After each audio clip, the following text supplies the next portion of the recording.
Selam arkadaşlar, hepiniz hoş geldiniz. Yeni bir video ile karşınızdayım ve bugün sizlerle beraber gerçekten hepinizin hoşuna gidebilecek bir video ile karşınızdayım. Son yaşanılan olaylardan dolayı neredeyse birçoğumuz evdeyiz ve ben de dahil olmak üzere birçoğumuzun evde canı sıkılmaya başlamıştır yavaştan. Ve ben bu videomda sizlere evde nasıl verimli vakit geçirebilirsiniz, kendinizi nasıl geliştirebilirsiniz sizlere bunları anlatacağım. Bu tarz videoların devamı için aşağıdan videoyu beğenip kanalıma abone olabilirsin.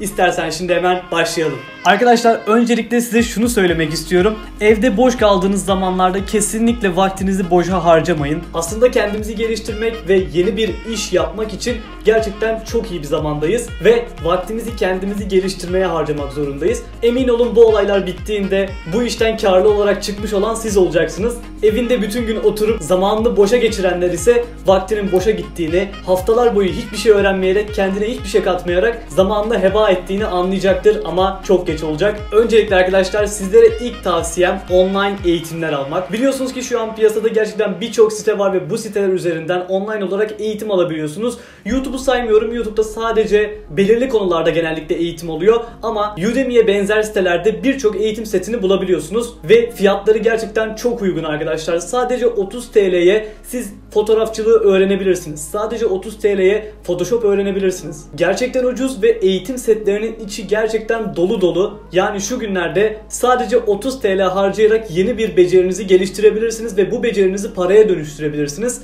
Örnek veriyorum, ben de geçtiğimiz günlerde Udemy'den bir fotoğrafçılık eğitim seti aldım ve eğitim seti sadece 30 TL'ydi arkadaşlar ve o 30 TL'nin gerçekten kat ve kat fazlasını hak eden bir eğitim setiydi. Çünkü ben fotoğrafçılık konusunda birçok şeyi öğrenmiş oldum. Paranızı eğer eğitime harcarsanız gerçekten asla pişman olmazsınız. Ama 30 TL'yi başka bir şeye, işinize hiçbir zaman yaramayacak bir şeye yatırdığınızda pişman olma olasılığınız gerçekten büyüktür. Şimdi sizlere ikinci tavsiyemden bahsetmek istiyorum. İkinci tavsiyem de hiç yabancı olmadığınız konu YouTube kanalınızı yönetmek, YouTube kanalı açmak, yeni fikirler, yeni içerikler üretmek. Arkadaşlar şu anda bu zamanlarda, yani hepimizin evde olduğu zamanlarda YouTube kanalları gerçekten çok büyük bir yükselişe geçti. Bizim kanalımız da aynı o şekilde ve şu an 210.000 aboneyi geçmiş bulunuyoruz. Biz tabii ki bu tür olayları hiçbir zaman olsun istemeyiz. Ama şöyle bir gerçek de var ki herkes evde olduğundan dolayı şu anda YouTube kanalları çok iyi etkilenmiş oluyor. Ve siz de bu boş zamanlarınızı değerlendirerek bir YouTube kanalı açabilirsiniz. Hiçbir şekilde geç kalmış sayılmazsınız. Şu an hala yükselen ve hala yeni yıldızlar çıkartan bir platformdan bahsediyoruz. Adı da YouTube. Mutlaka herkesin bir kanal açıp şansını denemesi gerekiyor. Burası gerçekten denenmesi gereken bir şey çünkü. Ve eğer bir yeteneğiniz varsa ki YouTube'da gelişmeniz çok daha kolay olacaktır. Eğer güzel videolar üretirseniz. YouTube kanalı nasıl açabileceğinizi bilmiyorsanız veya diğer teknik konularda hakkında bilginiz yoksa benim kanalımdaki tüm videoları izleyebilirsiniz. Bütün videoları izlediğinizde zaten YouTube hakkındaki neredeyse her şeyi anlamış olacaksınız. Üçüncü tavsiyemize geçelim. Üçüncü tavsiyemiz de arkadaşlar, son zamanlarda yaygınlaşmaya başlayan sesli kitaplar. Sesli kitapları son zamanlarda ben de denemeye başladım. Çok uzun zamandır ben de bilmiyordum açıkçası. Ama zaman geçtikçe gerçekten karşımıza çok farklı olanaklar çıkıyor. Sesli kitapta arkadaşlar adı üstünde sesli olarak bir kişi bir kitabı seslendiriyor. Bazıları kısa oluyor, bazıları çok uzun oluyor. Ve bu sesli kitaplar sayesinde hem hayal gücümüzü daha da geliştirebilir hem de kendimizi ve gözlerimizi de çok fazla yormadan beynimizi çalıştırmaya devam etmiş oluruz. Ve şunu da söylemeliyim ki evde vakit geçirirken beynimizi mutlaka monotonluktan kurtarmamız gerekiyor. Çünkü bir zaman sonra sürekli aynı şeyleri yapmaya başlıyorsunuz. Aynı olaylar, aynı saatte kalkma, aynı saatte yatma veya gün içindeki sürekli aynı olaylar beyninizi monotonluğa hazırlar. Ve bir de bakmışsınız ki tembel olmuşsunuz. Uzun süre monotonluk yaşarsanız evde tembellik de bunun peşinden gelir. Beyni bu yüzden en çok yavaşlatan şeylerden biri tabii ki monotonluk ve bizim bunu kurtarmamız gerekiyor. Bu yüzden beyninizi mutlaka her gün çalıştırmaya devam edin. Kitaplar okumak, sesli kitaplar dinlemek ve problem çözmek gibi birçok farklı yolu var tabii ki. Ya da bir işle ilgileniyorsanız zaten beyniniz sürekli çalışıyordur. Ama kendinizi yormaktan vazgeçmeyin. Ve yine evde durduğunuz bu zamanlarda yapabileceğiniz bir şeyden daha bahsetmek istiyorum. Bu da arkadaşlar puzzle. Az önce bahsetmiştik ya, beynimizi sürekli çalıştırmamız gerekiyor ve monotonluktan kurtarmamız gerekiyor. Bunu yapmanın da en iyi yollarından ve en eğlenceli yollarından bir tanesi de puzzle yapmak. Ben çok fazla bunu beceremiyorum ama aranızda mutlaka buna merak olanlar vardır. hem beyninizi monotonluktan kurtarmak, çalıştırmak hem de eğlenceli vakit geçirmek istiyorsanız bunu size önerebilirim. Sizlere tam 4 tane tavsiye verdim arkadaşlar ve bu tavsiyeleri kullanarak siz de evde vaktinizi verimli olarak geçirebilirsiniz.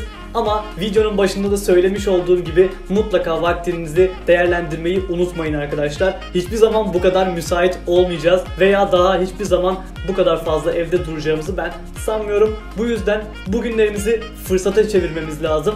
Sürekli iç karartıcı şeyler yapmak yerine birazcık da kendimizi düşünmeliyiz. Kendimize yatırım yapmalıyız, eğitimimize yatırım yapmalıyız. Eğitime yapılan yatırım her zaman sizi iyi etkileyecektir ve diğerlerinin önüne geçmiş olacaksınız. Ve dediğim gibi bunlar çok fazla bütçelerinizi zorlayacak bir şey değil arkadaşlar. Dediğim gibi Udemy'de 30 TL'ye birçok eğitim seti bulabiliyorsunuz ve 30 TL'ye gerçekten o kadar fazla bilgi veriyorlar ki hani tekrar dönüp bir bakıyorsun bu gerçekten 30 TL mi diye. Çünkü ben aldığım fotoğrafçılık eğitimini 30 TL olduğuna inanamamıştım. Dışarıda bir fotoğrafçılık eğitimi almaya kalktığınızda binlerce lira, belki 10 binlerce lira ekipmanlar dahil ödemeniz gerekecek. Ama online eğitimin faydalarıyla biz sadece 30 TL'ye ben şu an beni görmüş olduğunuz kamerayı kullanmasını öğrendim ve birçok bilgisini 30 TL karşılığında almış oldum. Bunların dışında size bir tavsiye daha vermek istiyorum arkadaşlar. Bu tavsiyemiz de benimle alakalı birazcık. Benim kanallarımdan bir tanesi arkadaşlar Hızlı Öğren kanalı. Hızlı Öğren adından da belli olacağı üzere çok fazla zamanınızı harcamadan kısa videolarla size aktardığımız bilgileri dinleyebilirsiniz, izleyebilirsiniz arkadaşlar. Hızlı Öğren kanalının linkini de açıklama kısmına bırakacağım. Gidip bakabilirsiniz. Orada kısa videolarla sizlere bilgiler aktarmaya çalıştık. Hala videolar yüklenmeye devam ediyor. Her 2 günde bir video geliyor ve bu bilgiler gerçekten öyle çok da sıradan bilgiler değil. Ben YouTube hayatım boyunca tecrübe ettiğim her şeyi o kanalda neredeyse paylaştım diyebilirim. Birçok şeyi paylaştık ve videolar 5-6 dakikadan uzun değil arkadaşlar. Yani çok fazla zamanınızı almayacak. Yani kanaldaki bütün videoları izlemeye kalksanız belki 1-2 saatinizi alır. Dediğim gibi açıklama kısmına da Hızlı Öğren kanalının linkini bırakacağım. Gidip izleyebilirsiniz, abone olabilirsiniz. Bu kadar. Bu videomuz böyleydi arkadaşlar. Bu tarz videoların devamını istiyorsanız, yani bu tarz videolar gibi videolar istiyorsanız aşağıdan videoyu beğenip kanalıma abone olabilirsiniz. Yanlış yaptım. Bir sonraki videomuzda görüşmek üzere. Hoşça kalın.